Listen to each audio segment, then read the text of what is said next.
All right, so one of the things that I watched in 2022 was season 2 of Doctor Stone.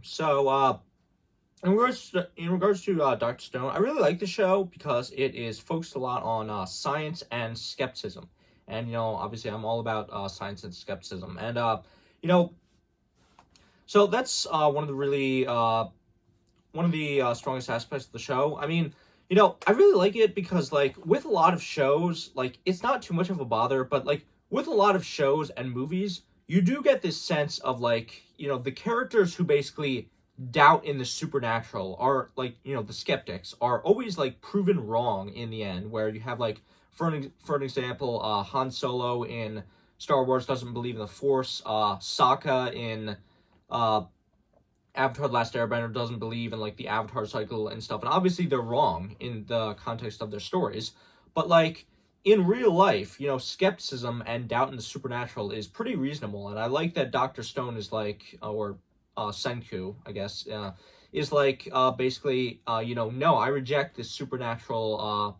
I reject this supernatural explanation for why everything happened the way it did, and I want to find a scientific explanation because that will allow me to actually solve the problem. So I like that. But anyway, I do like that, but I do kind of question some of the realism of what happens in this series because, like, some moments are a little bit far-fetched, especially when you're dealing with a show that proclaims to be, like, so focused on science and using scientific and using scientific explanations for stuff, because there's a difference between science and science fiction, and, like, I don't know, because I'm not, like, a super expert on everything having to do with science, but, like, some of the moments where, like, for example, Senku makes some nitric acid from the cave into dynamite, like, almost immediately, and it's like, I don't know, I feel like things go a little too well in the series for Senku, and just, like, everything works out very well for him, despite the fact that, like, it would obviously be,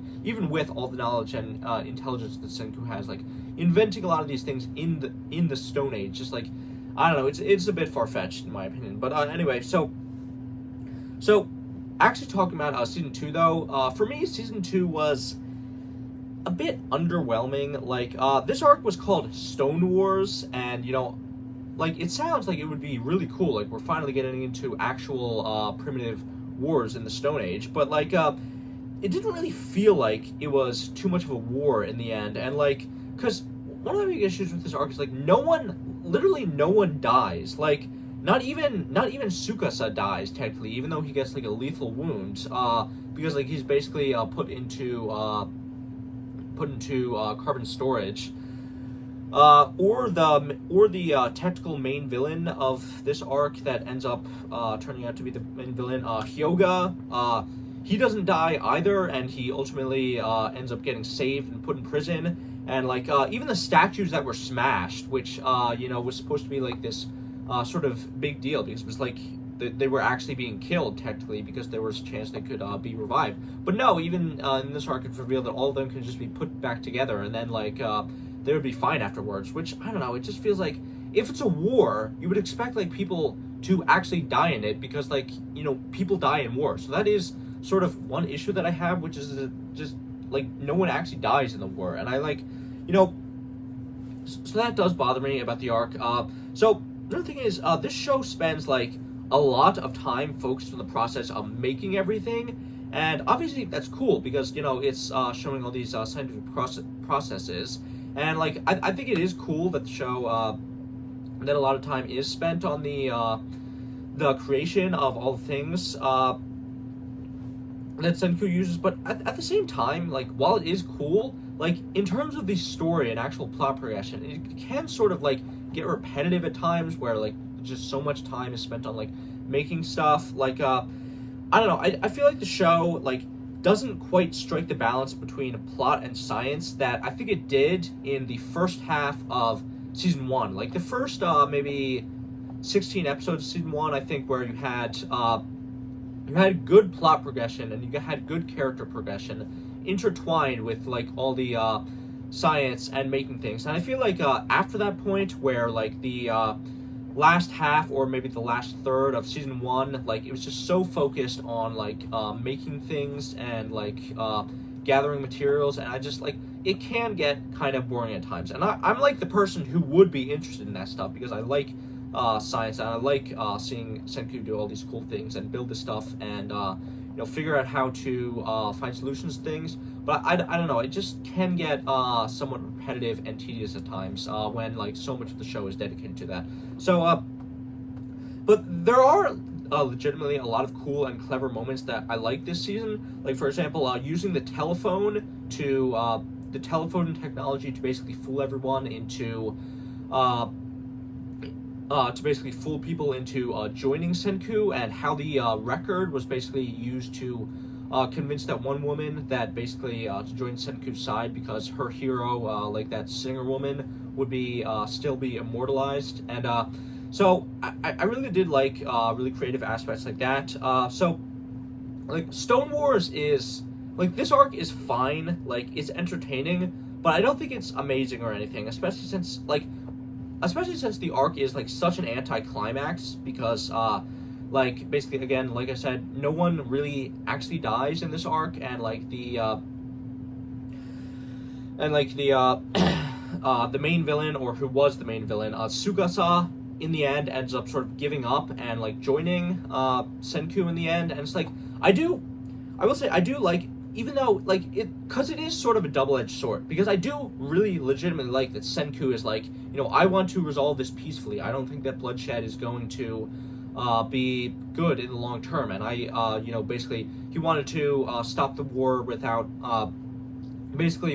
spilling a single drop of blood. And I like that because it's a really great character for Senku, where he isn't just like this emotionless science guy, where he also is like very humanistic as well, and wants to like doesn't want to see people die. So I do like that aspect of it, but at the same time, like, it can't help but feeling like a bit of an anticlimax with no characters really dying in the end. So I mean, yeah, so that is like, it's a double-edged sword. Like I said, there are good aspects to it, but also aspects to it that kind of fall flat. So yeah, anyway, that's sort of what I thought about Dr. Stone Season 2. Another thing I have to talk about with Dr. Stone is the animation, which, like, it can be, like, some scenes and layouts in Dr. Stone can look very good and very beautiful, but I don't think the animation ever, like, particularly impressed me in any way. Like, I don't know, like, there wasn't, like, ever in Dr. Stone a bunch of, like, very impressive Sakura scenes or anything like that. And I guess, obviously, obviously that's not what the show is about. It's not about, like, all this, action and stuff, and, like, it's not really that kind of show. But at the same time, I don't know, it just, the animation does seem kind of plain to me, and even the movements of the characters are somewhat stiff. And the other thing that I've never really been the biggest fan of the, like, over-exaggerated expressions in the show, and how they do that. I don't really think it fits with the story they're trying to tell, and, that just can get on my nerves. So I don't really think the animation is the best, even though it can definitely look good at times. Anyway, so, also, the ending of the final episode of the show, or the final episode of the season, where you had that big time skip, was a little weird, because they just skip over the entire long process of, like, making the boat to travel to find the source of the petrification, which, like, and I know it's weird because I just, like, complained about them spending too much time on the process of, like, building all this stuff and gathering materials, and now I'm complaining that, like, they just skipped over the process of, like, building the boat. But at the same time, like, I would have kind of found it pretty interesting to actually see, like, what goes into the process of making a boat and gathering all the materials for a journey like that, because they just, like, again, it's a double-edged sword, because I like seeing, like, them making all this stuff, but at the same time, I do feel like it sort of drags the story out. So, again, double-edged sword, like I said. But yeah, it was just weird with the time skip, because they skipped over the entire thing, whereas the show usually, like, shows you the process of how everything is done. But anyway, it was just weird to me. But anyway, so I am definitely excited for Dr. Stone season 3, where, like, they will finally be sailing across the world and to other new locations and trying to basically find out the source of the petrification and what caused it, which is really cool to me, and I really want to see that. So yeah, anyway, I do like this series. I definitely am excited to see what happens next. But I don't know, Dr. Stone season 2, it really didn't live up to my expectations of what I really wanted.